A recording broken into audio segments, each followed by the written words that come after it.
I'd like to welcome you to WCPT AM's Out Chicago. Think of us as Sunday brunch with your gay best friends.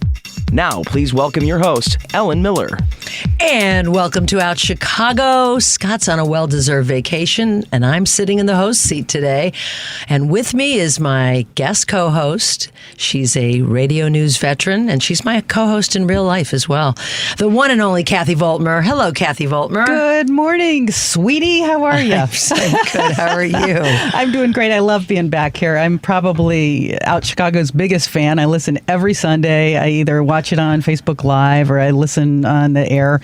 And I usually am prepping dinner when I am, listening. I'm usually cutting vegetables. You're always chopping or doing a crisp or something. I really feel like chopping vegetables right now. There's just, if anybody has a red pepper. Or maybe an apple or something. Yeah, you alluded to my radio days. I haven't been on the air for a few years now, but I was on 7 stations over the 30-some years that I worked in Chicago radio. I started at B96 in the 80s. Shout out to Karen Hand, who was my boss and mentor, who's hey, Karen. Listening right now. I know she's listening. And my longest stint was at The Drive for 15 years. And Ellen and I met at WXRT in the 90s. We are a radio love story. We sure are. So anyway, I'm just super happy to be here. And Scott just doesn't take enough vacations. No, he doesn't. But it's nice to have you with me here on the show. It's always a pleasure because you are my radio mentor. Let's face it. Oh, you're sweet.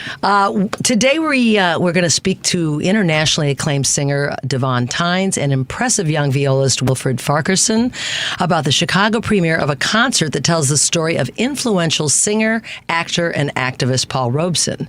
We'll also speak to Chicago LGBTQ Hall of Fame member Tracy Baim about the important work of the Lesbian Community Cancer Project and the installation of a tribute wall honoring its legacy. Also, the Rainbow Railroad has been doing great work since 2006, helping LGBTQI plus people escape state-sponsored violence. We speak to Bruce Koff about the organization's work and their upcoming benefit concert.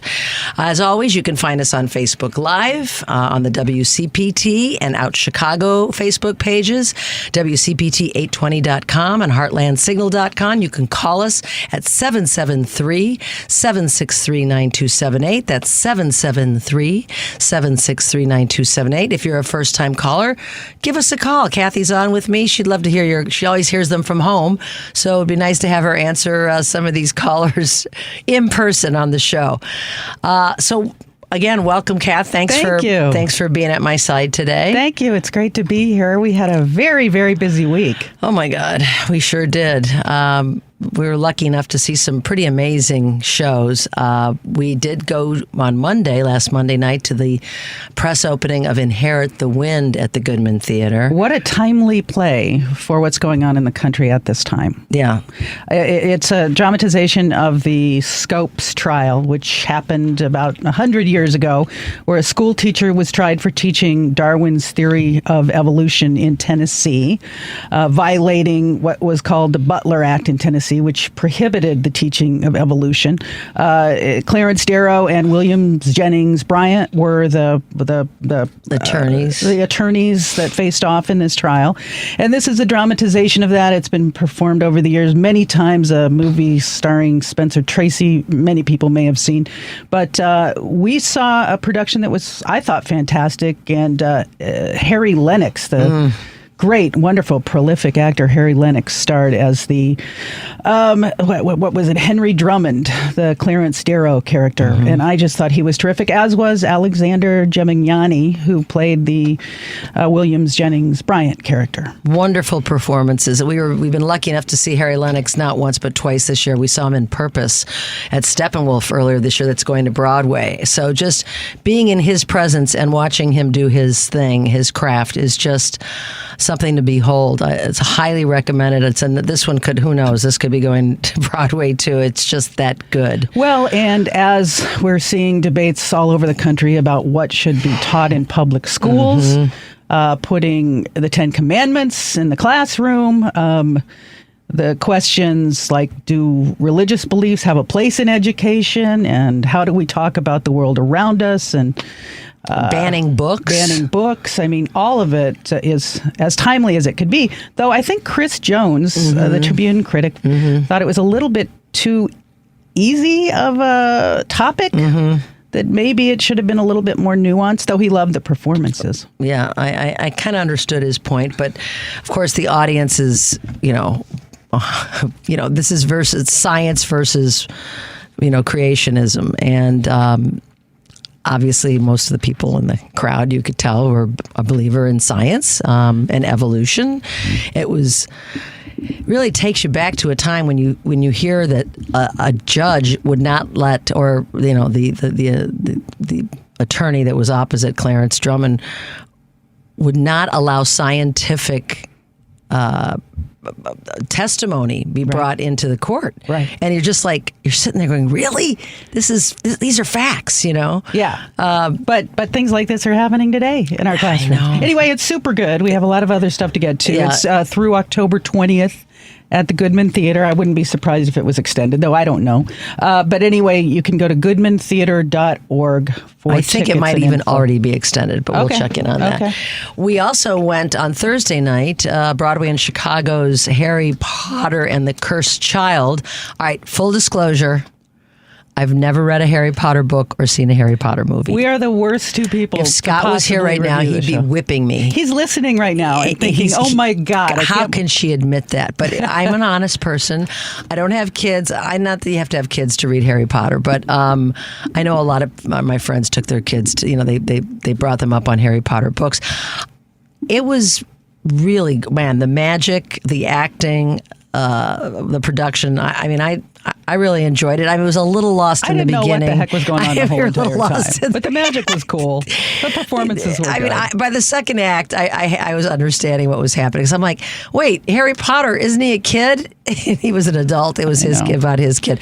But it was really a great production. It's been called one of the most defining pop culture events of the decade, but it was kind of lost on us. But it was super good if you're a Harry Potter fan. Now, see, it's hard for me now to get over J.K. Rowling's hateful views on the trans community. We ran into some people that we know that brought it up at the, that they went there knowing, that they have issues with J.K. Rowling's, and I don't know why she decided that she needed to lash out at the trans community. It's just unbelievable to me. I mean, think about how many kids that, grew up on her books might be, trans kids. And how does that make them feel? It honestly, along with trans kids, it feels like an attack on all of us in the community, all the LGBTQI community.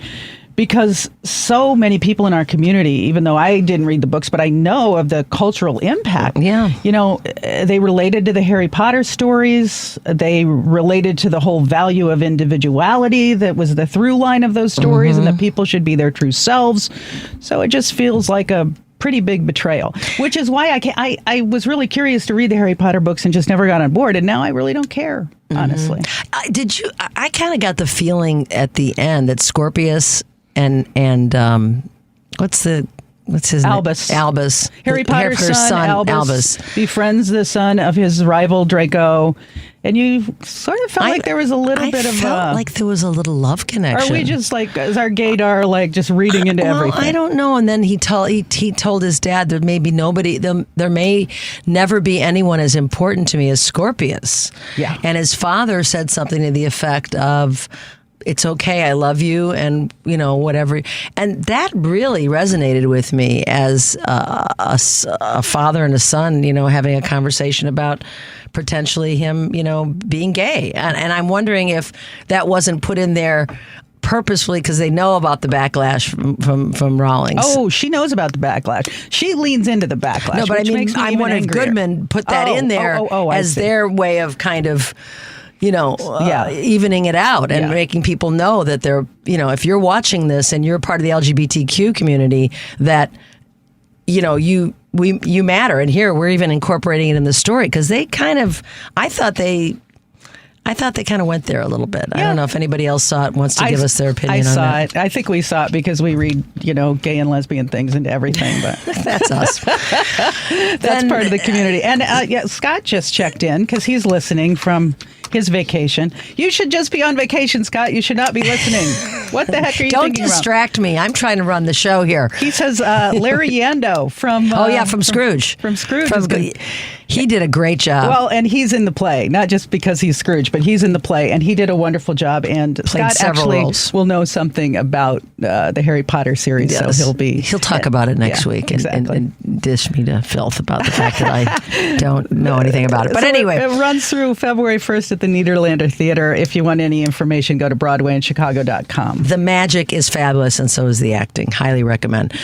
Then last night, that's all we're doing. We're all running we're doing around, is going but to shows we went to see Jeff Lynne's ELO, the Electric Light Orchestra.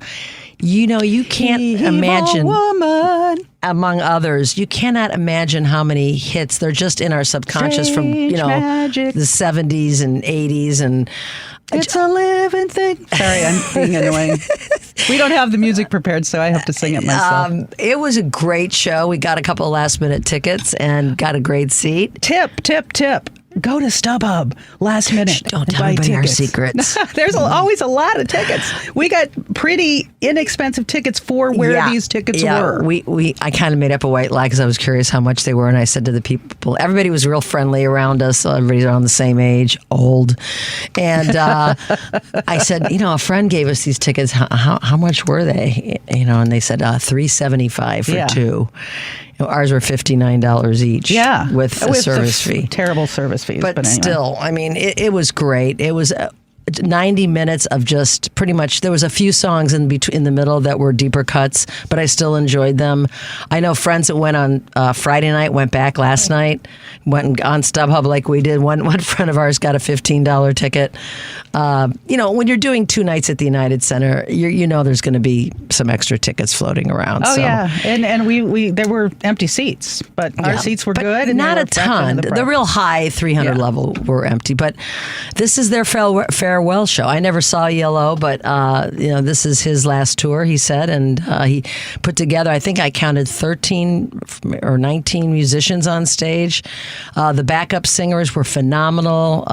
There was a violist, a violinist, just a couple of keyboard players, guitars. Just if you closed your eyes, it sounded just like the records, and he was the only original member of ELO. Yeah, that's why they call it Jeff Lynne's ELO, I guess. 20 songs, and most of them hits. I mean, I could sing most of them. Yeah, but I won't do that right now. Won't. So anyway, we've had a busy week. We also had a little trauma at home with our sweet puppy. Yeah. Those of us that don't have kids, even if you have kids, your dog has a special place in your heart. And our 12-year-old dog, Maggie, took a turn out of the blue and just scared the living daylights out of us. I mean, she's walking 3 miles 1 minute with us, and the next minute she's a different dog. Yeah, barely able to walk, lethargic. High kidney levels, high blood pressure, can't walk. Just, they don't really know what it is. But she is on some meds that are bringing her right back to her old self. So we're knocking on wood. We've been on kind of a roller coaster of emotions. But, we all know that those of us that have our fur babies are just, they never are around long enough. She's 12, a little over 12. Hoping to have several more years with her. So hopefully we're getting to the root of the problem. But it's emotional. It's tough. Yeah, it's tough for really sure. Tough. But she's doing well now, so we're happy to report, those of you Maggie fans out there. We are going to take a little break, but before we do, I think Kathy has a little something to tell you about. Yeah, I haven't read a commercial in a couple years. Okay. So if you're looking to purchase a new home or refinance your existing home, call Team Hochberg, your trusted local lender. After 2 excruciatingly painful years, mortgage rates are finally dropping, and your current lender is going to be hounding you to refinance. If your current lender is Rocket Mortgage, listen to how they treated Kara in Romeoville. Last July, Rocket charged Kara over $10,000 to refinance, which according to David Hochberg is excessive. This July, Rocket Mortgage tried charging Kara more than $9,000 to refinance again. Upon her father's recommendation, Kara contacted David to review Rocket's offer, and David exposed Rocket Mortgage's game of offering low rates by charging Kara excessive closing costs. Kara canceled her loan with Rocket Mortgage and will be refinancing with Team Hochberg when it's in her, not Rocket Mortgage's, financial best interest. If you want to work with a lender who will always look out for your financial best interest, call Team Hochberg 855-563-2843 or visit their website 56david.com. That number again is 855-563-2843 or visit 56david.com. Lower.com equal housing lender, NMLS 1124061. We are going to take a quick break. Callers, hold on. And when we get back, more of Out Chicago.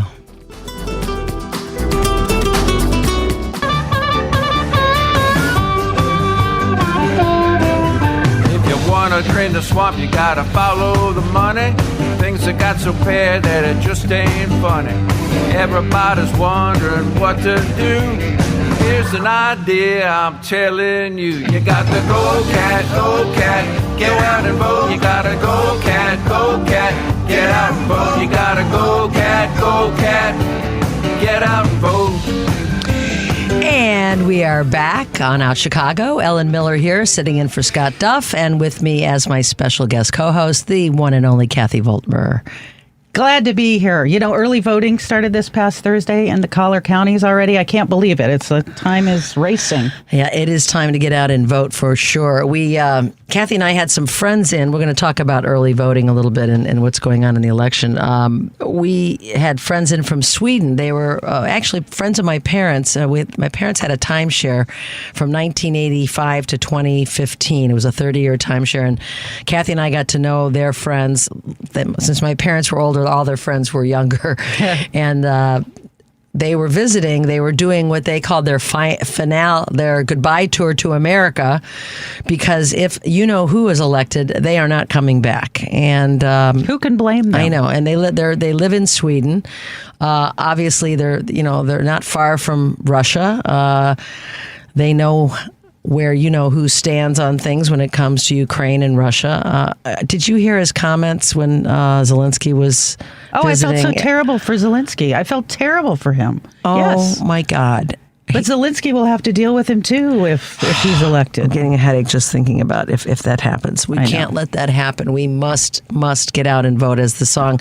That was Smokey Greenwell that brought us into this segment. He's a New Orleans harmonica player, a friend of mine. He's an advocate for democracy, and he's got a song called Get Out and Vote. So I want to support Smokey, and I obviously want to support his sentiment, because obviously, in Illinois, it's not as much of a deal, but we do have to vote, even if you don't think it matters. You must get out and vote. And those who can hear our voices in the neighboring states of Michigan, Wisconsin, please, every vote counts. At this point, you can't be undecided. You can't. And again, it's coming up as quickly as it felt like it was months away, and now it's just over a month away. It's unbelievable. We have early voting starting in Chicago this week, the 3rd of October. That super site that they have on North Clark, and then also at the Board of Elections offices. Then additional sites will open October 21st in all the wards. Then October 9th in suburban Cook, there's early voting, then more locations there October 21st too. So, you can vote pretty soon. And if you're in DuPage, Cane Lake, McHenry, or Will, you can vote now. Vote now, for sure. Yeah. Kath, what do you think about some of the shenanigans that we are worried about, that we think the Republicans might be up to? Well, honestly, I feel like she has a lot of momentum. Kamala has a lot of momentum. I feel like the Democrats, in a perfect world, would win. But what worries me is all these literally shenanigans that are going on all over the country, especially in the South and in the swing states. And it's so many. I did some research on them this week, and just if you can... Okay. The Georgia Election Board has made some rule changes that require ballots to be hand counted, which could delay the results and open up an avenue for Trump to challenge. Nebraska GOP was pushing for winner take all, which is a change in how the state awards electoral college votes. Thankfully, it looks like that won't go through. Nebraska also changed the ability of former felons to vote, impacting primarily Omaha. There was a new law in the state that allowed felons to vote once they are released and have done their time. But the GOP officials there will not implement that law. So in Oklahoma, they've purged more than 400,000 votes from the voter rolls. The SAVE Act, which has been in the news quite a bit, would make it harder for married women and others who changed their names to register to vote. voting in states like North Carolina. Now, here's another. We haven't talked about this horrible storms. I know, Horrible storms in North Carolina. And we'll get into that later. My heart goes out to all these people. But who knows how the storms will impact I was thinking the voting same in some of thing. these states. Well, North Carolina, you look at Asheville, which is a blue little island in a sea of red. And, how's that going to affect our people? It'll affect them in so many ways. It's just heartbreaking. GOP is suing to block the VA from registering veterans in Michigan. They're trying to purge the voter rolls in Georgia, in Alabama. The RNC sued to remove thousands of voters in Nevada, in Michigan, in North Carolina, and Arizona. There's been a lawsuit in Wisconsin to inspect the voter rolls. Porter County Sheriff in Ohio threatened Democratic voters with Harris signs in their yard. Montana left Harris off the digital ballot for overseas voters voting absentee. Oh, what a mistake, right? It's been fixed. Texas removed 1 million voters from their rolls. Not to mention there's threats to election officials around the country. The Justice Department is on that and trying to figure out who's doing it and why. I mean, I think we all know why. But I mean, this is just what I compiled doing a little research this week. It's heartbreaking because, is. They will win at all costs, and that means cheating. That means doing the things you're saying that are just disenfranchising people. This is our basic right as Americans, is the right to vote. But Donald Trump and his minions, they want to suppress the vote because the Democratic that's the only voters. way they can win. Right. The will of the people is being subverted by the day because it's the only way they can win. Look at how crazy Trump has gotten. I mean, at least in the last election, we knew he was crazy, right? But he presented like a little more. Yeah. He's saying things. I guess yesterday he said that Kamala Harris is mentally unstable. As I always say, he projects about himself. So when he talks about Kamala being mentally unstable, it's really him that's mentally unstable. Let's face it. The things he was bringing up Jimmy Kimmel. He was talking about the Oscars. He was talking about Stephen Colbert. As Devon brought up on the break, and as I've read, the Republicans just want to get him in there. They know he's cookie pants.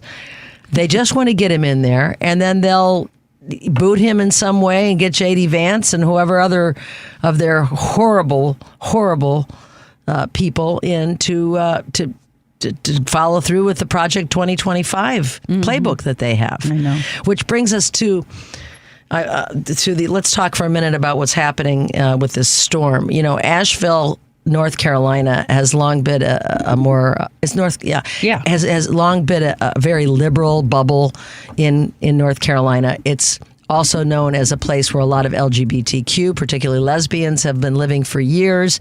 It was a friendly place in the South that had nice weather, nice culture, lots of culture, good food, good restaurants, good music. Kathy and I visited there a few years ago. We thought it was great. Couldn't wait to get back.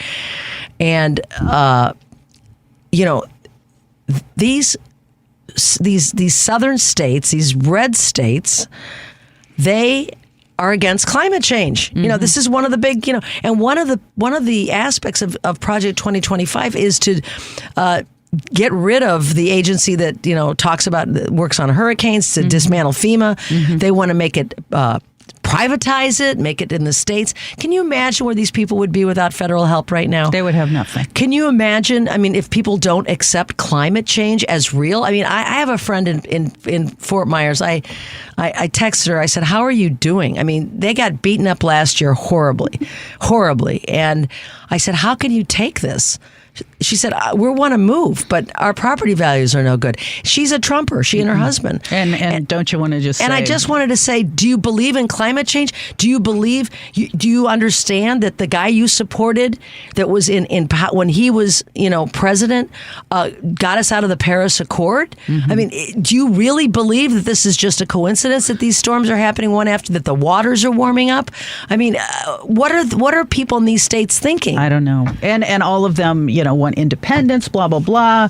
But don't they understand in situations like this about the importance of a government safety net? If you don't have a government safety net in places like this, you'll never rebuild in situations like this. I mean, I know that Biden has already, given disaster relief to all of these states. One of the, what's his name, Lee, the governor of South Carolina.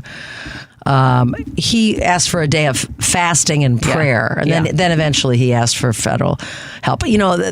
They don't want to admit that they need the help, but I know the Biden administration and FEMA is going to do the right thing and help people. I'm hoping that they can tout this as we get closer to the election and point out that Project 2025 is a playbook to remove this kind of a safety net for people that are in harm's way now because of these storms. Man, these pictures are just devastating. They're just horrible. It's heartbreaking. I have a couple of Facebook friends that live in Asheville, and they both, they lost their homes. Oh. I mean, they're not close friends. I know them, peripherally, but it's real. It's horrible.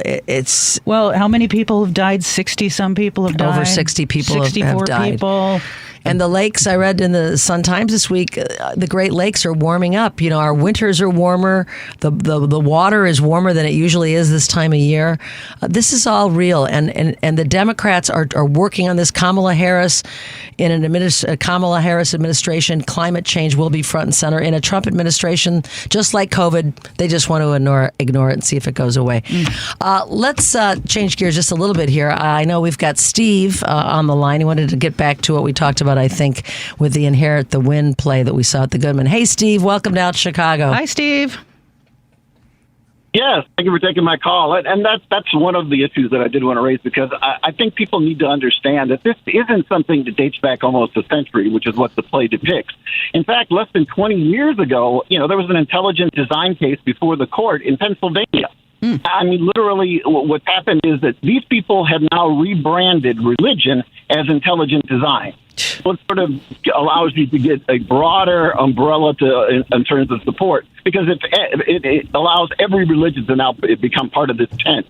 And then the argument is that, well, let's teach intelligent design, except that there's no science supporting intelligent design. Right. But not only are they now taking books off of the shelves, they have discovered a new way to start reintroducing this. We thought this was dead many, many decades ago. Then it came back. Well, now it's coming back again. So, again, there's no science behind this. A lot of people turn onto the social media and they find somebody who claims to be an expert. Right. And in the real world, they are a 1 in a million individual. There is nobody in the fields of anthropology, evolutionary biology, so forth, who accepts the notion of intelligent design. It's not taught. It's not discussed anywhere in our universities outside of religious texts. And that's for a reason. So, but again, a lot of people have just turned off to what people used to rely on, which is credible scientific organizations, peer-reviewed journals. They're not doing that. Instead, they're getting it from such and such that belongs to the Noah's Ark Foundation, and claims to have a master's degree in biology, and will swear that they've got all the evidence in the world to prove that the Earth is 6,000 years old and, evolution is a myth. But yeah, we've got to just remember that they didn't go to sleep, or they didn't go away. They're still out there. And then on your point that you were just discussing, people need to understand it's not just that we need to win. It's about the fairness of the race itself. Mm-hmm. And they have not gone to bed on this one either, because they've been doing this for a long time. They know they can't win in fair races. Right. So it's voter purging, challenging people, hoping that, if you, for instance, it's not difficult to go to a place like Georgia, figure out whose name is Darnell Jackson, Darnell Johnson, Darnell Jefferson, and so forth. Well, I guess, who do you think those names are associated with? Because names tend to be associated with certain groups, and therefore you purge X number of people, and then it's up to them. It's incumbent upon many of those voters to then prove that they are a registered voter, that they're eligible to vote. And guess what? A lot of people don't have the time to do that. And when they don't, that's what they're hoping to, where they win, because they'll get a provisional ballot, and if 2 out of 3 of them bother to follow up and actually confirm that they're eligible to vote, it still leaves, out of, say, 300,000, 100,000 who didn't. The vast majority of whom are going to vote for a Democrat. And in this election, margins are going to be razor thin. So that's what it takes to win. And we're not going to go back. Once you've certified a state like Georgia, we are not going to go back in February, March, or April and say, oh, hey, we need to recount these ballots, and then we need to have a whole new certification. No. If Donald Trump is the president, he is the president. This is what they're counting on. Steve, while I have you quickly, what do you think about, do you believe the polls? Do you believe it is as close, especially in the battleground states, as the polls are stating? Or do you think maybe they've under-surveyed potentially younger voters? Well, yeah, on that, people, I know people love to talk about the national polls, but we don't have a national election. That's one. So to sort of get away from that if you can. And then when you look at someone who reports that this is what we're showing in battleground states, look at their methodology. Are they polling everyone? Are they polling registered voters? And again, dig a little bit deeper. Make sure that it's a fairly balanced poll, because a poll is supposed to reflect the population of the state. And if it doesn't, then obviously it's problematic. And then lastly, there's this whole issue about polling that's manifested in the last 15, 20 years about the reliability of it. With regard to Donald Trump, there's a social desirability issue.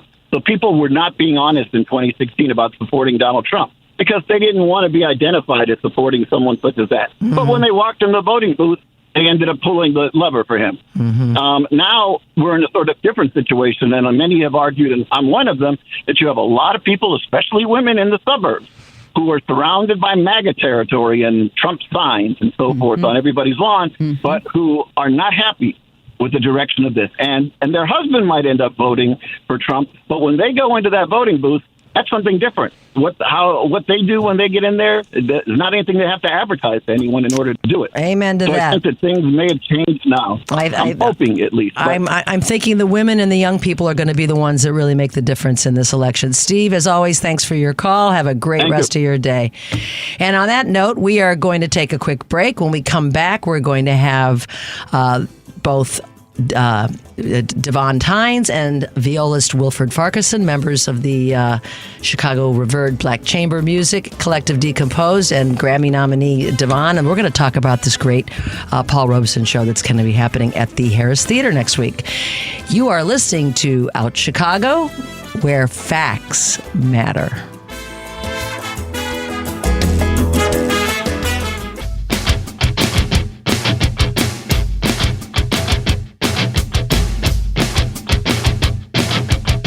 Hi, this is Renee Taylor. You're listening to Out Chicago, WCPT 820. And we are back. Ellen Miller sitting in for Scott Duff today, and my very special co-host, the one and only Kathy Voltmer. Love being here. Good to have you.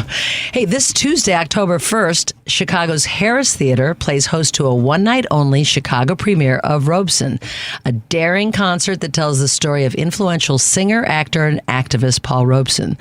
Joining us now is Grammy nominee, vocalist, and internationally acclaimed star of the show, Davone Tynes, and violist Wilfred Farquharson, a member of Chicago's revered Black Chamber Music Collective, Decomposed. Welcome to Out Chicago. Hello. Thank you. Good to have you both with us. I'm going to start with you first, Davone. Tell us why Paul Robeson is such a monumental figure. Completely. First of all, I'm happy to be here in Chicago, and I'm happy to share a little bit about Robeson with this world and this community. And Robeson was an incredible figure. In his, heyday in the mid-20th century, he was thought of as the most famous Black person in the world, and that's because he was an incredible singer in kind of a classical and also American songbook context, but also was an activist and an actor, on Broadway, on the West End in London, playing Shakespeare, playing Othello. But as an activist, he really used his platform to connect working peoples of the world in order to say we need to come together in order to change things. That came from his lineage as being the son of a former slave. But I really connect to his way of using what he had available to him to share a story of communal unity for change. How was he received at the time? very complexly all over the place. You know, he had a huge fan following for his singing, for his performing, and when he moved more into political action, America had a huge problem with anything connecting to socialism or communism, and also those concepts were pretty different than they are today. But there was a huge kind of general campaign against his actions that was kind of felt on every hand. The Committee on Un-American Activities prosecuted him for his involvement in Russia and so on. Even the NAACP decried him because they thought that the work he was doing was antithetical to Black movement, even though his intention was to bring Black people together for change. And then he spoke and sang at huge rallies, tens of thousands of people, where there were riots and people trying to beat and attack him. But he had this incredible will to just really stand on his beliefs and try to share them. Davone, how did you get involved in this project? I know you're one of the creators of it. You're the star of it. Why was this important to you, and how did you get involved in it? Yeah, as a classical singer, I studied in undergrad at Juilliard and sang there too, and then I went I was studying undergrad at Harvard and then went to Juilliard. And there's a very standard way that classical voice recitals happen. You know, you sing some German songs and French songs and you try to show off, you know, what you can do. And then at the end, people usually are free to sing things from their own life or culture. And that's when people came alive. And watching that happen over and over again, it's like, well, why didn't they come alive the entire time? And how can people find repertoire that actually connects to who they are as individuals and have the experience with the audience be something fully engaged in the reality of lived experience? So this project, I first called it Recital Number 2 because it was the second recital project I was making. And then friends encouraged me to actually look deeper into Paul Robeson and understand his life and then see maybe some of the connections to my own self. And, you know, he was a colossal figure, kind of this impenetrable person in the pantheon of Black activists and figures. But in our research, we found this very particular moment where the CIA was poisoning him with LSD while he was in Russia. And his son talks about it in his autobiography, and it's recorded in other places.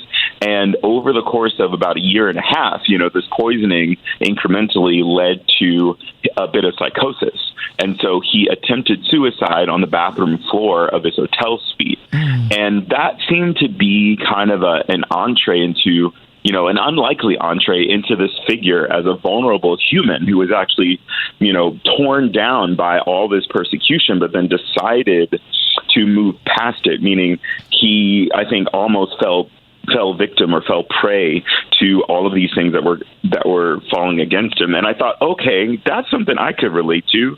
You know, I think everybody's been through something where they've been either attacked by external forces or even attacking one's own self and not knowing, you know, how you're going to get past it. But having this example from this amazing figure who survived past his deepest, darkest moment in order to go on and do great work, I thought that was something that everybody could connect to. And so this project got born as a conduit of me connecting myself to Robeson as an ancestor, but also doing that to show that people can live beyond their darkest points. I'm sure you'll open up a lot of eyes and minds to Paul Robeson's story that they may not be familiar with. Wilfred, I hope so. Yes, indeed. Wilfred, as a member of Decompose, Chicago's only Black chamber music ensemble and the only Chicago ensemble that focuses on the work of Black composers, what does being part of this production mean to you? Oh, it means so much to, one, share the stage with an artist like Davone, who also is trying to champion the works of another Black artist, and to do on a stage like Harris Theater is really big for us, really big deal for us. It's the biggest stage we've done so far. It's central to the city, so people, Black communities all over Chicago, from the south and west side, or even the north side of Chicago, can even come down in the center and be together for this concert. And to tell this story together and another reimagining of this project by Davone, and to add strings, to give it a new context and bring even more new life to it is a really, really big deal and very special for me. Wilfred, for folks who don't know about Decomposed, could you give us a little primer on it? Yes. So Decompose is a Black chamber music ensemble So a chamber ensemble is just a small group, similar to like a small band, not a big band or like a large orchestra. So usually on stage there's about 4 of us in the format of a string quartet. So 2 violins, viola, and cello. I'm the violist. And we play the works of exclusively Black composers across the entire diaspora, across every genre and every time period. So is it hard to find these works, or are you finding that there's plenty of them out there? They're just, undiscovered and not performed very often? I find that there's so much of this music that just has not been performed. The challenge comes with like once we get our hands on this music, a lot of it is like it'll be handwritten from like 60 or 70 years ago and just in someone's attic or in a basement or even some like libraries. But we're lucky that we actually have the Center for Black Music Research here in Chicago. And so they've been a really big help for us finding music, helping to re-engrave it to be more organized and easier to even just release the sheet music. But there is actually a very large tradition of Black classical music amongst other genres as well. Good to know. Again, you're going to be, enlightening people with this production. Davone, you performed this piece in New York, and besides having Decomposed involved, what else will be different from the New York production that we'll see here in Chicago? Yes, the album was built as a theatrical experience along with the recording of the song. So that kind of has a foundation of storytelling and a foundation of certain intentionality. And here in Chicago, since we have the opportunity to work with Decomposed, we can present a concert form, and we can present that in expanded arrangements and sound worlds the project just has never had before. And that's what I'm deeply excited about, this collaboration leading to just expanding what Robeson's music can do. And I also just wanted to say the concept for the thing is, what if we got to experience or live within the fever dream of what was happening on that acid trip? It's only Robeson repertoire, but it's reimagined in this open associative world of saying, what is it to review my life? What is it to feel the pain of the degradation I've been through? And then what is it to live past that? So all the songs shapeshift genre all the time. There's funk, there's gospel, there's French impressionism mixed with soul. It really is kind of an acid trip of things, and that's in order to bring it to a contemporary audience. I'm trying to bring Robeson's identity to a generation that really doesn't know about him, and in part trying to connect what he did to my own life in a realistic and personal way. So that means I can shift the songs, I can add words, I can change them. One particular thing is we sang Some Enchanted Evening, but I change it to male pronouns. You might, night after night, you'll hear him singing in your dreams because I'm a gay man and I sing love songs in a different way. And so this open place of saying, how can I associate something with the past with my own present? I can actually express ideas of love and connection the way that I really feel them. Beautiful. So you've evolved his music. What was his music like originally? What style was it? It was in a classical Americana vein. He also sang a ton of folk songs. Part of what he did was travel around the world and learn, Chinese, Russian, Irish folk songs and just sing them with those people to say all of our musics are connected and we are trying to be a collective. So his gorgeous voice is at the forefront of all of it, but the style of music was, whatever in the world he wanted to bring together. So pretty eclectic sounding. And did he get the kind of audiences that you'd think he would command for the level of his work at the time? Completely, and almost overwhelmingly, sold out concerts internationally, and even so far as when the United States government took his passport and he couldn't travel, there was a cry out for him to be performing for people internationally, and even held a radio broadcast that tens and tens of thousands of people listened to overseas. He gave they would put a radio on the center of the stage in a concert hall where he didn't exist, just so people could hear his voice. So it's really amazing that, he was able to accomplish that. And people don't really know about it today. So I'm trying to make people aware that this happened and we can build on that. I'm learning lots about it. So did he end up living out his life outside of the United States? No, he ended living his life on the East Coast, around Philadelphia and around Princeton, New Jersey, where he originally was from in certain ways and then also settled. But yeah, he took a slow retirement and completed, I guess the work as far as he could see before he decided to retire. Makes sense. Davone, how has developing and performing this piece changed your feelings or increased your insight into Paul Robeson and the world around him? Well, on kind of the voice nerdy side of things, I listened to him so much over the past 2.5 years and trying to just understand his vocal production.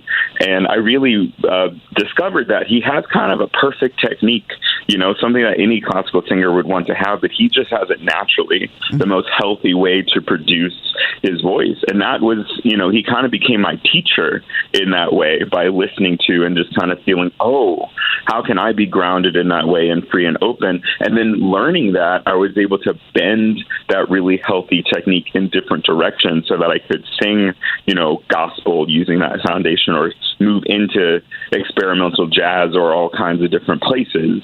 So he really kind of reformed how I even think about singing. So you're going to be performing, Robeson will be performed this Tuesday at the Harris Theater. People can get tickets by going to Harris Theater, spelled the traditional way, at harristheaterchicago.org.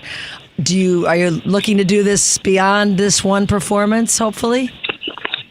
Definitely. We really hope to bring the full theatrical production back to Chicago in a coming season, probably next season. And hopefully we can bring Decompose on as well. Well, that would be fantastic. Wilfred and Davone, thank you so very much for joining us on Out Chicago. It's going to be this Tuesday at the beautiful Harris Theater. Well, wishing you all the best. Break legs, and we look forward to getting you back here when you bring the production back. Thank you. Thank you so much. Thank you both so much.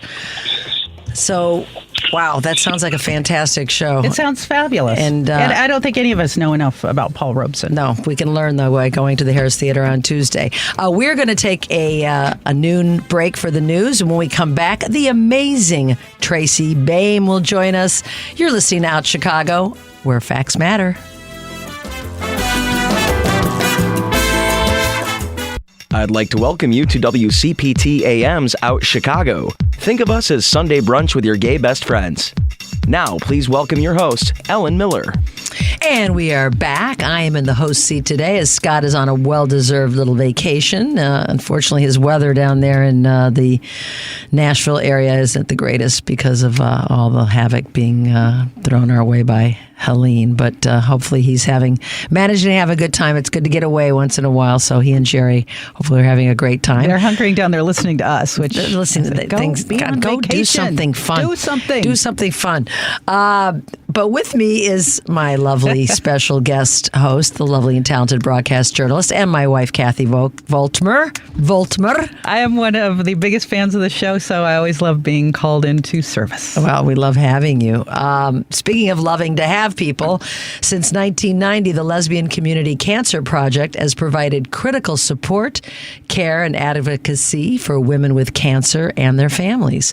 Here to talk about how Howard Brown is honoring the LCCP's tremendous legacy is journalist, editor, filmmaker, author, LGBTQ Hall of Fame member, and so much more, Tracy Baim. Hey, Tracy, welcome to Out Chicago.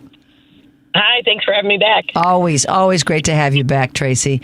So as a journalist, you covered the Lesbian Community Cancer Project from its first meeting in 1990. Tell us about those early days.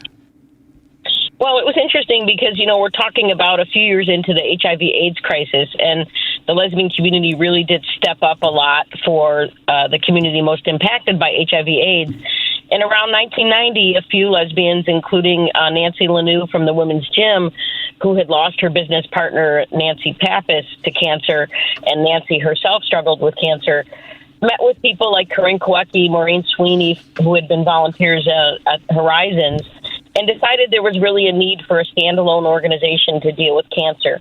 They had originally wanted to work within the current organizations, but believe it or not, sexism flourished. And it turned out to be, I think, a better idea in the long run to have it. Eventually, it did actually merge with Howard Brown, but they'd have 17 years of independence and really struck a chord, and really, for a small organization, had a tremendous impact on the lesbian community and on the greater women's health movement. You've been an early advocate of keeping the legacy of LCCP alive after this merge. So tell us what's in the works to honor the organization. Well, I started working on a book on the 50th anniversary of Howard Brown last year, and as I was going through my files and records about the merger in 2007, I realized that a lot of this generation doesn't even know that there was this standalone LCCP organization and what its importance was, and how the merger with Howard Brown was, it basically created stronger services for lesbians, but it also disappeared some of that history. So when I was working on it, I reached out to friends of mine, Dr. Nan Schaefer and her wife, Karen Dixon, and they agreed to do a $50,000 match at the new Howard Brown Health Center to put a dedicated LCCP wall at 3501 North Halsted. It's a beautiful 70,000 square foot building. So the wall will honor those associated with LCCP as either as people who had passed away, or people who are survivors, or people who are board members, et cetera, et cetera. It's really going to be a terrific honor for remembering those people affected. So what will the mural look like? Will it just be Will it be pictures, or how is it going to be? What's the concept? So the concept is it's a tree, and it's a beautiful tree. Eric Jorgensen, who's a local artist, worked with Howard Brown's team on it. And then there will be leaves, and on the leaves will be the names of people like Renee Ogletree and Vernita Gray and Lisa Tana, Christina Santiago and Mary York, and so many other people we've lost to various causes, but that were associated with LCCP in some way or another. And then people who aren't able to do the sponsorship level will still be recognized on Howard Brown's website. And I think we need to, remind people that the lesbian community is often impacted by cancer, breast cancer particularly, and others, I guess, because, there's some research, as I recall, that says if you've not had children, and if you're a lesbian who has not had children, some have, but that you are more likely to potentially, get cancer. Is that true? Is that still what the science says?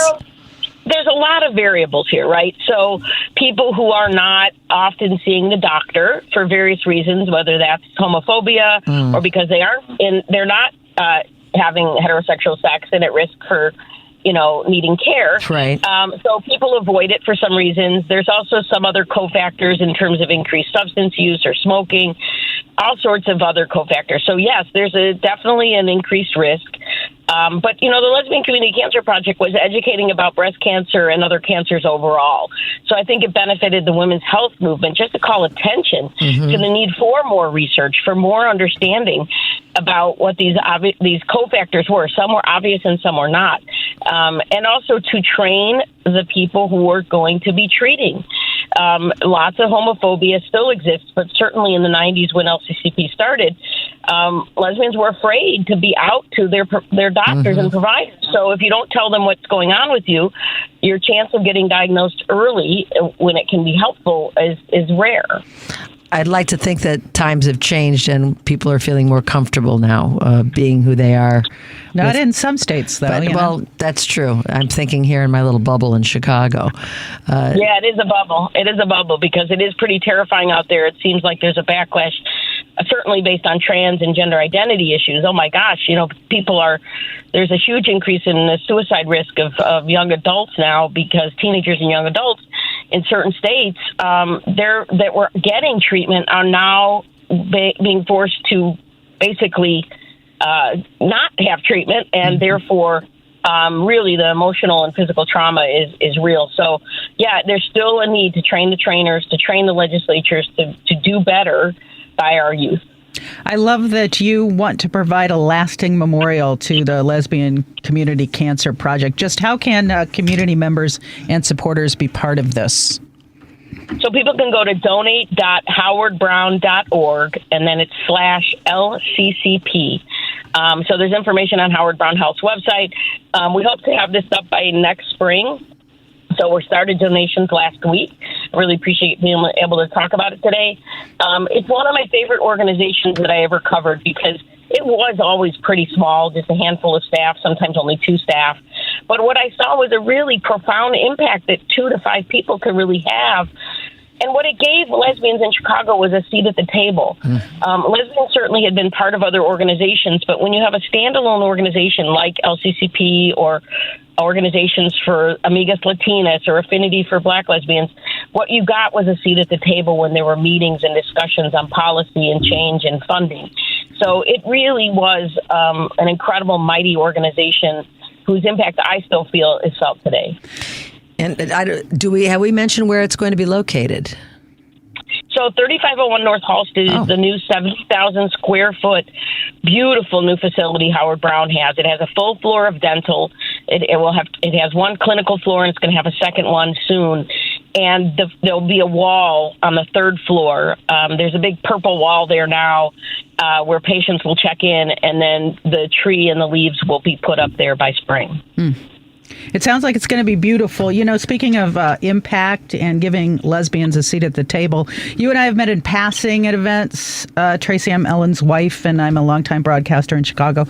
But I have never really had a chance to talk to you at any length, and I really have to tell you I'm a huge fan. I have been, following you and your work ever since the 80s through Windy City Times and through Outlines, and I can't even begin to tell you just how meaningful those publications were to people. I mean, this was back in the days where a lot of people couldn't come out because of their jobs, because of the way society was. And you provided such an important lifeline for people in our community of what was going on and just feeling like, God, there's somebody else out there like me. And you've been on the forefront of all this through, most of my adult life. And I just wanted to thank you because journalists get a bad rap a lot of times. And I just think you really, what an honor to speak to you, and I just think you're amazing.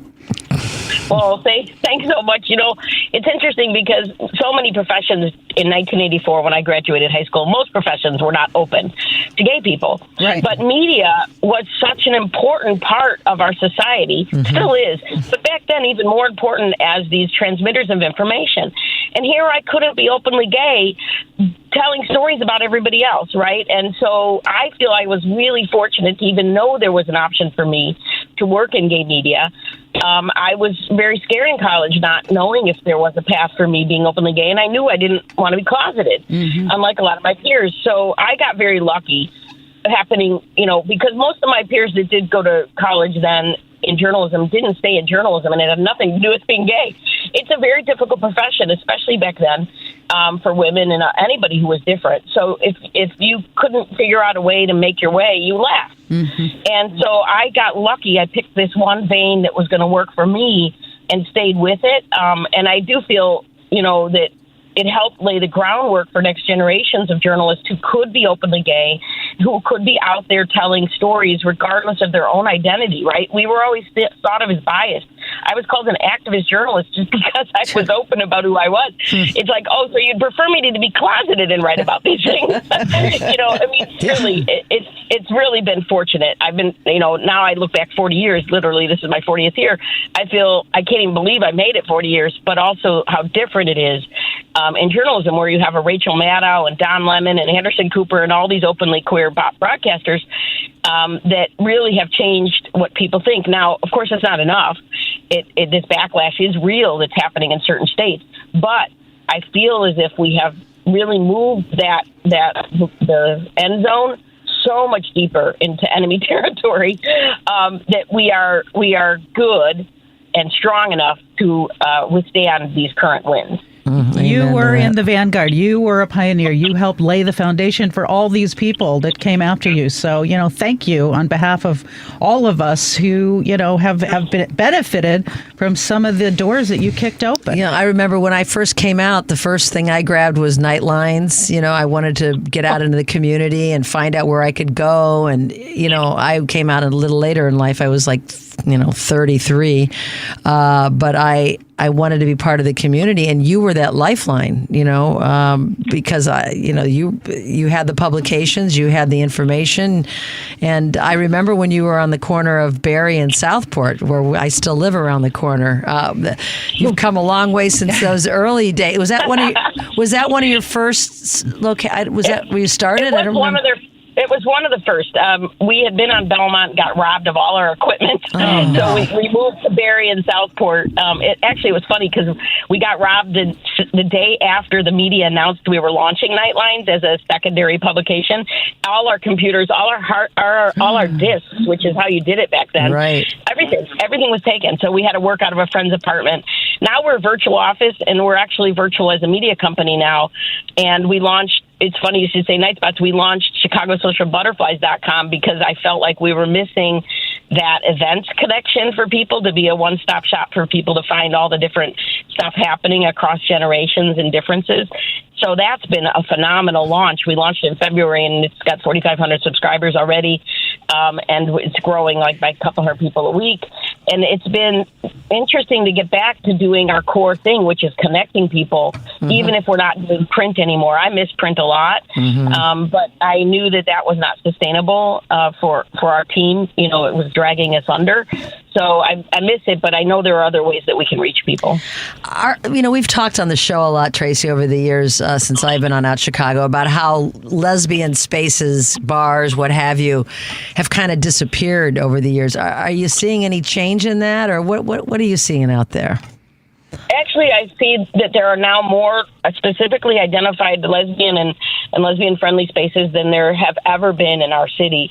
Some of those are pop-up, regular kind of monthly, bi-monthly type events, but we now have 3 kind of lesbian-identified spaces, bars, full-time, and then we have several bars, of course, that are a co-gender, like a Big Chicks and Closet. But Whiskey Girl, Dorothy, and Nobody's Darling are 3 at one time in the city has been a rare, very rare experience. Yes. So it's interesting. It is happening nationally, where gay bars in general have seen a downturn economically, and also we are welcome in so many more spaces as queer people in Chicago. So there's all these queer-friendly spots. So that's part of it. It's part of, the spend ability of women versus men. There's always been these reasons why we're less. But the younger generation might identify as queer, but some of them are reclaiming the word lesbian. There's the Lesbian Social Club. There are the slow-mo parties. There are so many places where I feel welcome as a 61-year-old.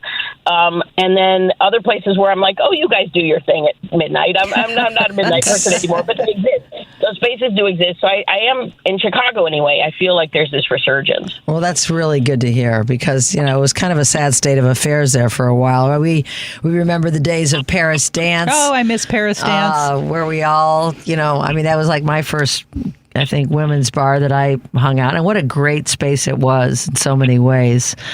And, I think, I don't ever think anything like that'll be back again. But it's good to know that there are, like you mentioned, Dorothy, Whiskey Girl, Nobody's Darling. Those are 3 thriving businesses. And it gives me, hope that the younger generation are still wanting to be in those sorts of spaces and not just, blending in somewhere else. Yep. So before we let you go, anything else that you've got going on that you want to talk about or promote? I know you got a lot going on at all times. So. Yeah, speaking of LGBTQ media, this is the 100th anniversary year of when a man named Henry Gerber first did a gay publication in 1924 called Friendship and Freedom. It was shut down by the cops after 2 issues, but we're kind of looking at that as a way to honor current LGBT media. 6 media from around the country have joined together for the first local LGBT Media Giving Day on October 8th, so that's Tuesday, October 8th, and people can give a tax-deductible donation to this. You can go to givebutter.com/LGBTQ Equity Fund, it will fund the journalism of 6 of the top gay papers around the country. So I'm doing a lot of stuff in both journalism and LGBT space, and that intersects with that day. And then I really hope people can give to the Howard Brown LCCP wall, donate.howardbrown.org/LCCP. Excellent. And are you going to be on that wall? I have a feeling you might be. Well, I'm going to dedicate, definitely. I'm going to dedicate to names of other people. The donors will be listed below, and then people that were on the board or staff or otherwise associated with LCCP, I feel like should be in the leaves. So my partner is a cancer survivor, so I don't assume she's listening right now since she's in Ohio, but I probably will dedicate a leaf to her. Oh, that's beautiful. Well, we really appreciate you. We always have appreciated you, and you always have a place to come here on Out Chicago, because you are you have your finger on the pulse of everything LGBTQ and lesbian oriented in our city, and we can't thank you enough for all you do, Tracy Baim. Thanks so much for having me on. It's great to hear you both. Thank you so much. Have a great rest of your day. Bye-bye. Thank you.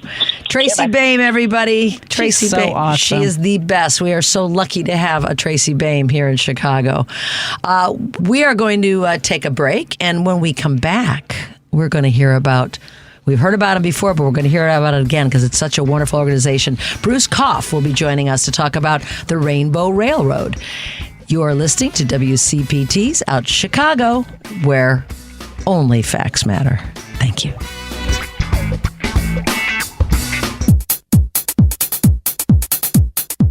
I'm David Dodd with the Chicago Black Gay Men's Caucus. Welcome back to Out Chicago on WCPT 820. And welcome back, everybody, to Out Chicago. Ellen Miller sitting in for Scott Duff as the host, and as my co-host, special guest co-host, Kathy Voltmer. Love being here, honey. Honey, I love having you here. She is my broadcast mentor, as you might imagine, since she was only in the business over 30 years. Over 30 years, 7 radio stations. Lots of fun. Lots of fun. We met in radio back in the day. We did. 1995. We did. In fact, we're about to celebrate our 29th year. Together. I know. Together. All right. Okay. A little Partridge Family. Reel it in. Anyway, hey, we got a great segment coming up here with our good friend Bruce Koff. The Rainbow Railroad helps at-risk LGBTQI plus individuals get to safety around the world. Wednesday, October 23rd, Jazz Showcase will host a benefit concert to support this life-saving cause. Joining us now to talk about this great organization and benefit is Bruce Koff, chair of the board for Rainbow Railroad. Welcome back to Out Chicago, Bruce. How are you? I'm fine. How are you? And happy anniversary to you both. Thank you. We have a few, but several anniversaries. This is the meeting anniversary, we call it. October. That's a good one. It's a date we made up, October 3rd, because we didn't know we'd be able to get married. 29 years ago, we didn't know, we'd be civil union, and then we'd be able to be married. So this is our first of 3 anniversaries, but thank you. We celebrate them all, we by all the have way. so many. We do. And what's wrong with that, for God's sakes? Anyway, so good to have you back. I love the Rainbow Railroad. For all those that don't know about the great work that Rainbow Railroad does, please tell our listeners, Bruce, what the organization actually does. Sure. Well, Rainbow Railroad, first of all, is inspired by the Underground Railroad. And basically what we do is we help LGBTQ people who are fleeing persecution around the world, and we help them to get to safety. And we get about 15,000 requests for assistance every year, which is just mind-boggling, and that continues to grow. And, every year we try to help as many as we can. Last year we helped about 7,265 people. Wow. So in various ways, lots of different ways. What ways do you help? So, the one that we're most known for is actually providing emergency travel, where we can actually get someone from one country where they're in danger to a country where they're safe. And for that, we probably help over 700, maybe close to 800 people a year. But there are a lot of people who can't get out of their country for any number of reasons, or who don't want to leave their country but just want to get to safety, or are in life-threatening circumstances and need assistance in surviving and getting to a safe place. So we also provide that kind of assistance to help people in country when getting them out of imminent danger. We provide direct support also to about 20-some partner organizations around the world who assist people in country. We also respond to emergency situations, especially crackdowns, like, for example, what's been happening for the last few years in Afghanistan, where the Taliban have been cracking down on LGBTQ people and basically hunting them down, and other places, such as Uganda right now, which is an unsafe place for LGBTQ people, and we're getting a huge number of increase in requests there. We also provide a lot of basic information to LGBTQ people who are at risk and get them to how to get to safety. And now the thing that I'm particularly excited about is we have an opportunity here in the United States to welcome these refugees who are fleeing persecution in the United States and here in Chicago. So you mentioned a couple of countries. Where are you getting most of the people coming from? You said Afghanistan, Uganda. I know Russia has been horrible. Afghanistan, Russia, Egypt, Uganda, Kenya. And actually, this is going to surprise you, but maybe not. But one of the places that we also get a lot of requests from is the United States. Oh, I was going to ask you. Not surprised. Tell me about that. I mean, sure. Yeah. We're based in Toronto, and we have staff in Chicago, we have staff in New York, but we're based in Toronto, and but we here. So we were in this particularly striking situation where, while we are at the same time helping to bring people to the United States, to states like California and New York and Illinois, where people can live authentic lives, but we're also in a situation where there are people who live in Mississippi and Alabama and Florida, Texas, where especially trans people, and I know you were talking with Tracy a little bit about this a few minutes ago, where lives are endangered. And so we're getting more requests for assistance, and we are in the process of really sort of assessing what we can and should do, in the United States to help those people, even if it's, how do we help people move from one state to another, people who do not otherwise have the means to do that. So it's a striking sort of contradiction here that we are at, while we're bringing people to the United States to lead authentic lives in safety, we're also receiving more requests from people who are in danger. It doesn't surprise me, especially, as you mentioned, places like Mississippi. Yeah. How does someone in Uganda hear about Rainbow Railroad? Well, sometimes through our partner organizations. We have we work with partner organizations in these countries. I think there's an organization we work with called Sexual Minorities Uganda, which is known as SMUG. And these organizations have now been banned in Uganda, but they still operate somewhat underground, and we're able to get information that way. And also, our website is the primary way that people access us. Go on our website. We're in several different languages. People can fill out an application right there for support to get us our assistance. Go on. I was going to say our website is rainbowrailroad.org. So I would imagine there's some safety issues for the people that are trying to help other people get out. I mean, is that something you have to contend with on a regular basis? Absolutely, all the time. I mean, first of all, oftentimes the people that we get out are themselves human rights defenders who've been leading the effort in those countries until their lives are at risk. And then we are sometimes faced with the situation where we have to get them out. Because they're no longer in a safe situation and can no longer operate freely. I can only imagine. Immigration has become such a hot button issue. I guess it always has, but in recent years it's been so politicized. How has that made your job more difficult? Well, yes. I mean, first of all, it has made life difficult, especially on the southern border. We have a lot of trans individuals, a lot of LGBTQI individuals who are queer individuals who are trying to get to the United States through the southern border. We work with organizations on the southern border in Mexico to provide emergency housing, food, shelter, all of that for people there. But we also now have this program where we're working with the State Department of the United States through a program called Welcome Corps, which is like think of the Peace Corps, AmeriCorps. There is now something called Welcome Corps, which gives any 5 U.S. citizens or permanent residents the opportunity to help support a refugee who's entering this country legally. And my husband and I were actually part of the first team in Chicago to welcome the first of those individuals to Chicago. So we now have several teams throughout the United States.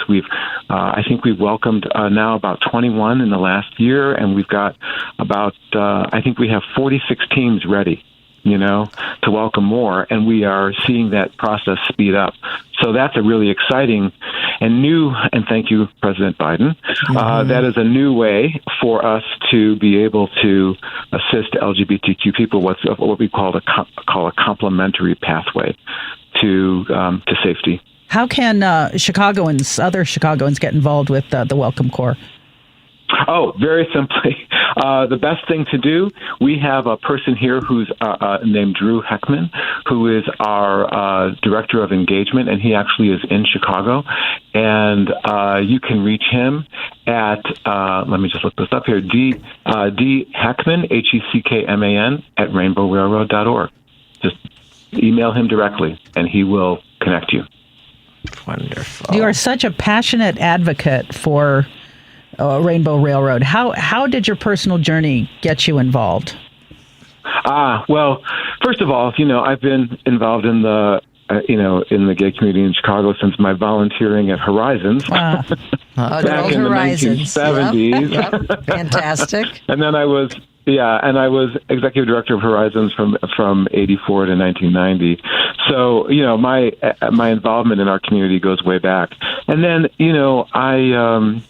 two things I'll mention. One is, like many of us, we are like all of us, really. We are descendants of immigrants. All my grandparents were immigrants, Jewish immigrants fleeing persecution. I knew 3 of them into my adulthood. They remain in my heart. And the experiences today of immigrants today who are seeking no more than the same thing my grandparents were seeking, which is just the opportunity to lead a decent and good life, contribute to the common good, and succeed.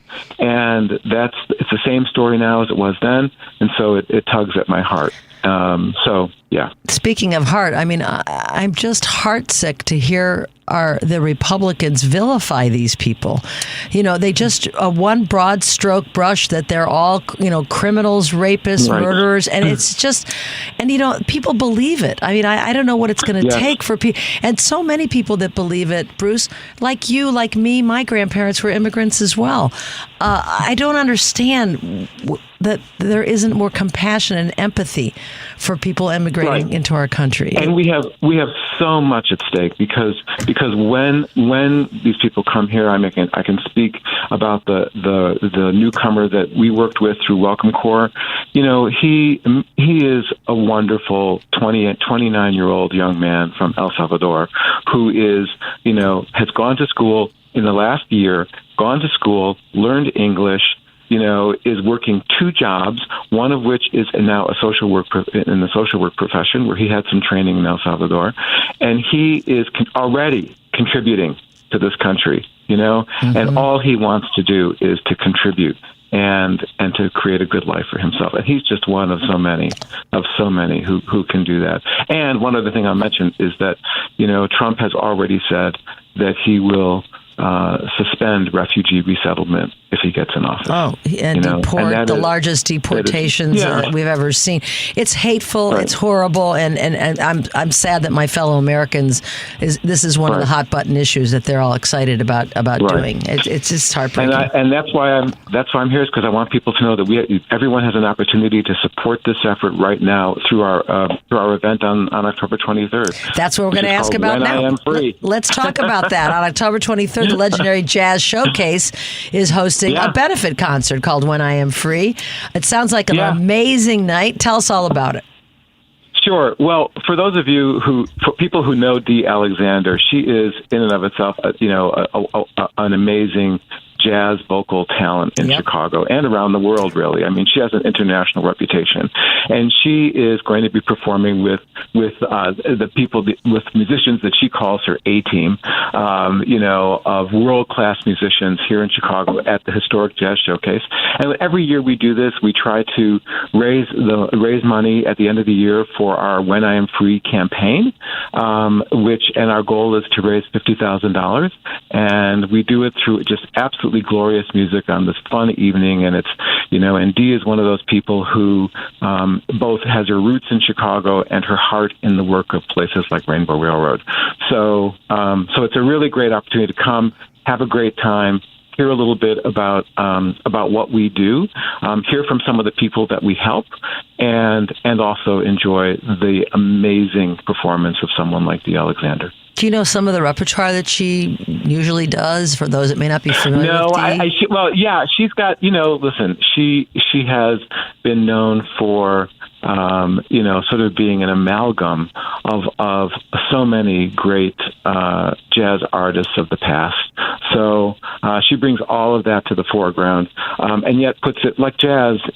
She puts it in her own terms. That is one of the reasons, quite honestly, why I love jazz, is because it is the music of freedom. It is taking something that's there and making it your own, and that is what Dee does. And I don't really know what her repertoire will be, because I've told her she can surprise us, but she understands what we do, and I know that she's going to hone a program that will fill our hearts. Well, she certainly is a legendary name in jazz circles here in Chicago, and has been for many years. And absolutely, it's really nice that she's lending her talent, vocal talents, to this fabulous benefit. It's on October 23rd, and you're hoping to raise $50,000. And you've done this.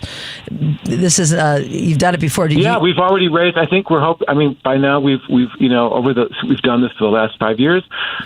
Cumulatively, we've raised about $250,000. So we're hoping to, go above $300,000 this year, all told, in our work. Yeah. So what we've raised. If people want to buy tickets, they can go to wheniamfree2024.fundraise.org. That's wheniamfree2024.fundraise.org.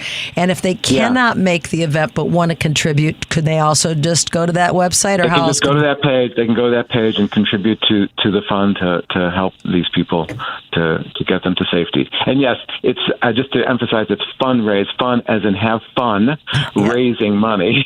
Yes. So FUNRAISE, right. And there's a link on the Rainbow Railroad homepage, because I checked it out. In fact, I think everybody listening should go to the rainbowrailroad.org homepage, because you'll really learn more about what your fabulous organization does. Thank you so much for what you're doing for our community worldwide.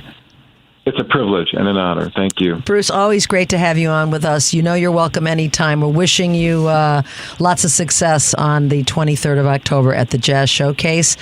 Please, everybody, get on board. wheniamfree2024.fundraise.org. Such an important organization, saving lives. It doesn't get more important than that.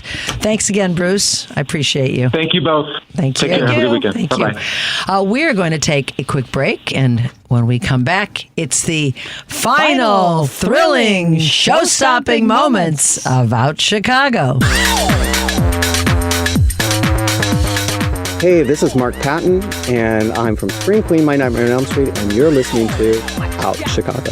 And we are back on Out Chicago. Ellen Miller sitting in for Scott today. Kathy Voltmer sitting in for me. Pleasure to be here. It's great to have you here. Hey, before we get into our last segment of the show, we want to do something fun. And to give you more details, well, let's hear all about it, Kathy. We Voltmer. have 2 pair of tickets to Beethoven's Fidelio at the Lyric Opera to give away to our, let's say, third caller. Mm-hmm. If you call now, the number is 773-763-9278. Beethoven's Fidelio is coming to the Lyric Opera starting September 26th till October 10th for just 5 performances. Thursday, September 26th, Sunday, September 29th, Wednesday, November 2nd, Saturday, November 5th, and Thursday, October 20th. Seeing and hearing Beethoven's only opera at Lyric Opera of Chicago promises to be a supremely moving experience. In this epic story of love and sacrifice, a woman risks everything by disguising herself as a young man in order to work in the prison where her husband's being held. Get your tickets at lyricopera.org. Contests running on WCPT 820 are open to listeners 18 or older and residents of the greater Chicagoland, Northwest Indiana, and southern Wisconsin area. 1 entry per person, 1 winner per household, void where prohibited by law. Listeners may only win or qualify to win once every 30 days. Complete rules are available on our website at WCPT820.com by clicking the Contest tab. Again, 2 pair to give away to Beethoven's Fidelio at the Lyric Opera. Call now, 773-763-9278. Up your culture game, everybody. It's, you know what, we are so blessed here in Chicago to have the Lyric Opera.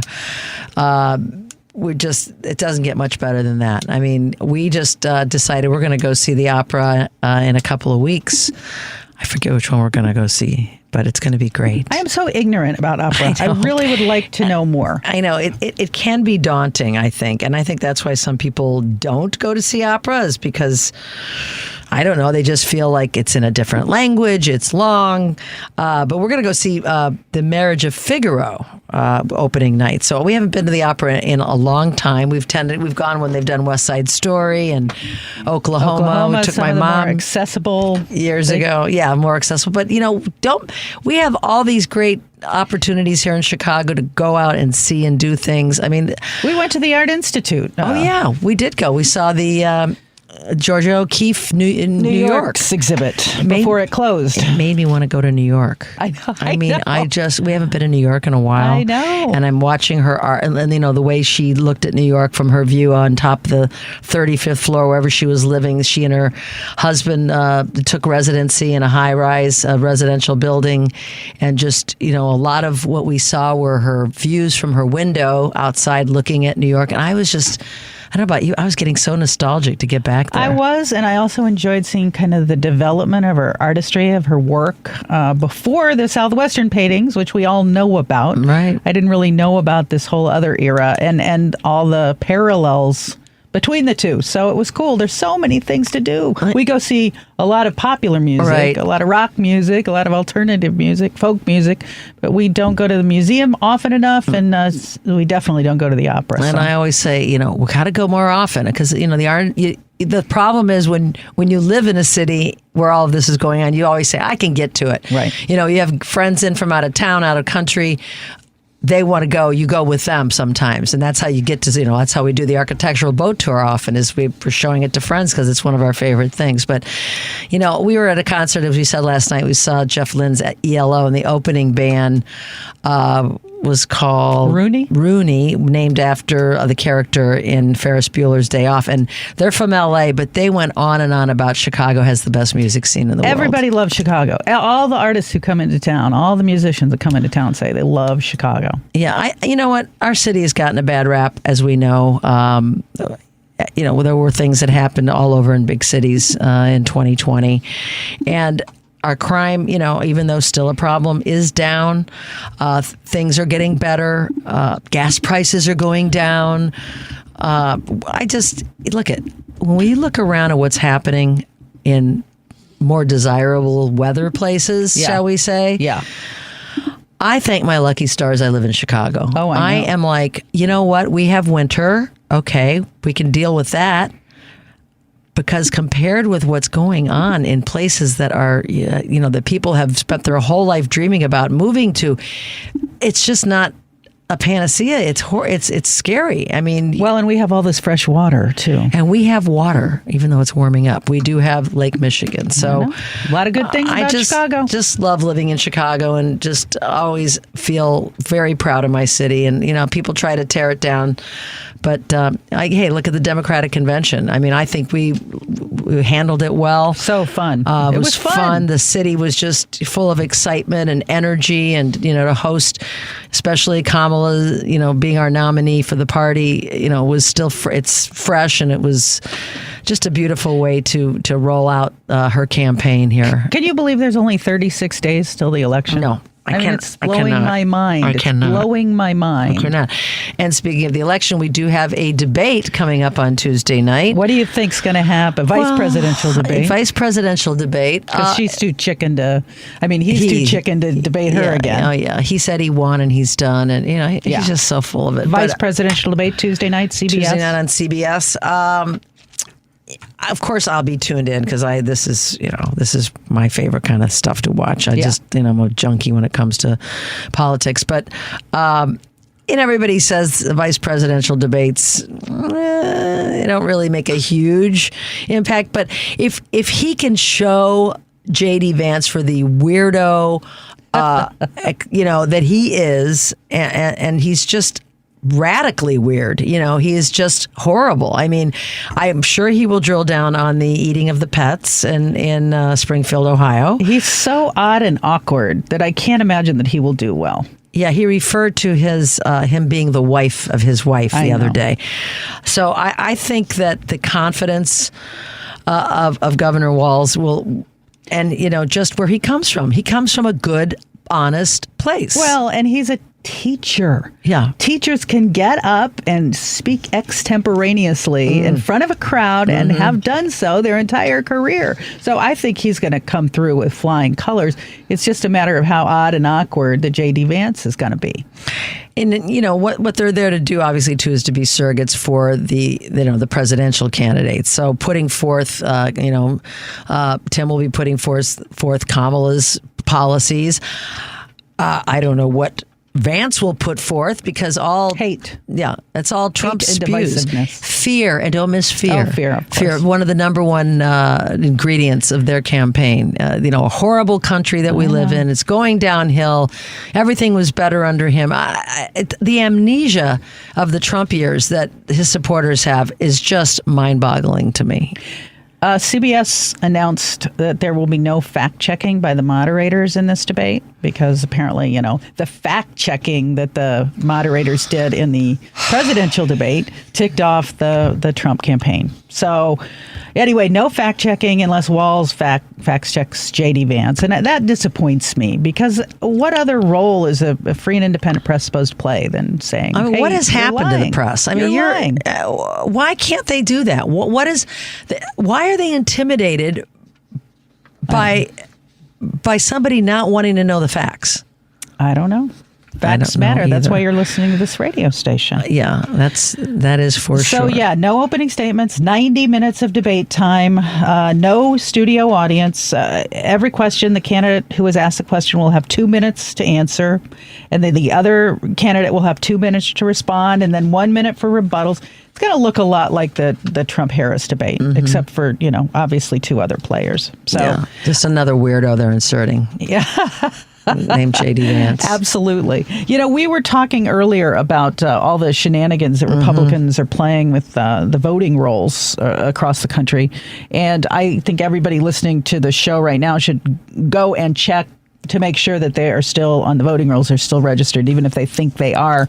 The National Association of Secretaries of State put a nonpartisan website together to help voters who are eligible figure out how and where to vote and whether they are registered, and it's nass.org. nassnas.org. So that's one tool. And then I also wanted to give a shout out to Indivisible Chicago. They are doing a VP debate watch and postcard party at Bobby's East Side in Forest Park this Tuesday at 7:30. So if that's something you want to attend, go for it. Also, Indivisible Chicago is holding a bunch of virtual events this week for folks who can't get out and knock doors in Wisconsin and Michigan. They're doing a lot of canvassing in Michigan, Wisconsin, and voter registration events.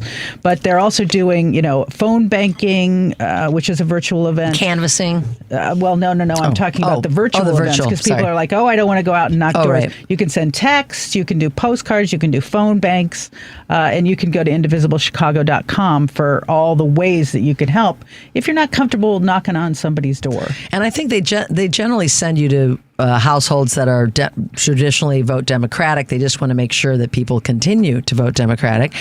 We were out to celebrate our nephew's 17th birthday, and our other nephew turned 18 this year. And I turned to him and said, "So, he's they're on the correct side of things, of course." Yeah, don't say right. I know. I said, "George, are you registered to vote?" He goes, "Oh, I got to get that. I got to get that done." Now, I don't know what the deadline for the registration is. I know it's coming up, I think. Yeah, but if you've got 18-year-olds because they haven't, registered before, if you're again in Michigan, in Wisconsin, in Pennsylvania, Ohio, get your 18-year-olds registered. Remind them, because as we know, they're teenagers. And even though they're still a little bit immature, they are able to vote. And we need their votes. This is going to make the difference. This is, as we keep saying, but it is the most consequential election of our lifetimes. It says the online registration deadline is October 20th, Sunday, October 20th. There is time, but get your 18-year-olds registered. Check in with them. Make sure they're doing it, because every vote counts. And they just might need a little prodding here. So 36 days. We don't have that much time. God. I know. I'm losing my mind. I'm losing my mind. Does anybody else besides us have anxiety over what's going to happen? I mean, I wake up thinking about this in the middle of the night. I do too. And when I see that the polls are this close, why are the polls this close? It embarrasses me. You know what? It's not Trump. It's the American people embarrass me and hurt me. The fact that they look at this person and think that he is qualified, character-wise, moral-wise, to be the president of the country, the leader of the free world. Like we talked about earlier, our Swedish friends were like, we're not coming back if he's elected. Right. The rest of the world sees him for what he is. If I hear one more person tell me about the gas prices and the price of eggs, right. Let's get real, people. Prices are going down. The Biden administration has done everything in their power to get inflation under control. We had an interest reduction, which is going to help those of us in the real estate business and those of you that are trying to, buy your first home or sell your home that you're in because you're worried about your next home not having a favorable interest rate. Things are going well. Don't let the fear mongering that's going on cloud what the reality is. That's all it is. That's because that's all they got is fear. We got hope, and we got love, and we got progressive politics, and we're actually helping people on the ground, the middle class. We got everything right on our side, or correct on our side. We do. And I hope people find it in their hearts to look beyond what they're seeing on certain news mediums like Fox News, et cetera, and just try and find the truth, because the truth does not point to Donald Trump and J.D. Vance. Nope. It absolutely does not. We are almost at the end. But before we go, we did watch, when we came home from the concert, a little lighter subject. Yes. We saw the 50th season, the debut of Saturday Night Live last night. We always have high hopes, but the cold open was pretty darn funny. You could have just turned it off after that, as far as I was concerned. Yeah. But yeah, Maya Rudolph as Kamala Harris, and she's gotten even better as Kamala Harris. The speech patterns were spot on. You can tell she's been kind of studying, because she used to be just kind of a sketch of the fun aunt, but now she's really got it down. There's more at stake now. Yeah. Tim Walz, Jim Gaffigan. Who knew? He was brilliant. The perfect guy to play Tim Walz. I hope they win just so I can see Jim Gaffigan continue to play Tim Walz. And for so many other reasons, of course. Dana Carvey as Joe Biden. Hilarious. Andy Samberg as Doug Emhoff. So good. And then Bowen Yang as J.D. Vance. It's got to make J.D. Vance crazy to have Bowen Yang. Bowen Yang playing. And then James Austin Johnson, who does a great Trump. But that was awesome. The Cola was funny. Jean Smart, my God, we love her. Love her. A little underutilized, but I thought she was still good. Yeah, she had to be. But everything she's in, she brings up the level. Yeah. Even if the sketch wasn't the greatest sketch, you look at her and the way she's portraying whatever role they had her doing. There was a scene where they had her playing Lucy, the Lucy that didn't make it, and it was I mean, that we were laughing out loud. So there were some good moments in the show. And I love Jelly Roll. I know you're not the biggest Jelly Roll fan. Well, no, you know what? I love both songs he did, and a musician that I'm familiar with. I think I've actually jammed with him on some stages. Roosevelt Collier was playing the pedal steel and guitar with him last night. So it was really enjoyable. And speaking of really enjoyable, Kathy Voltmer, I can't thank you enough for being my riding partner here today. Oh, you're welcome. And in life. Life. How lucky are we? Celebrate good close to our 29th anniversary this week. And thanks to Scott for taking a vacation day so I can fill in. Once every 3 decades, he takes one. Scott, we love you. We'll welcome you back next week here in this chair. I want to thank my guests, Davone Tynes and Wilfred Farquharson, appearing in Robeson this Tuesday at the Harris Theater. Tracy Baim and Bruce Koff with Rainbow Railroad. Thanks to Paul Shivari. Paul, thank you. And thanks to my board up extraordinaire, Devon, and of course my co-hostess with the mostest, my wife, Kathy Voltmer. Scott's back next week. But until then, everybody, stay proud.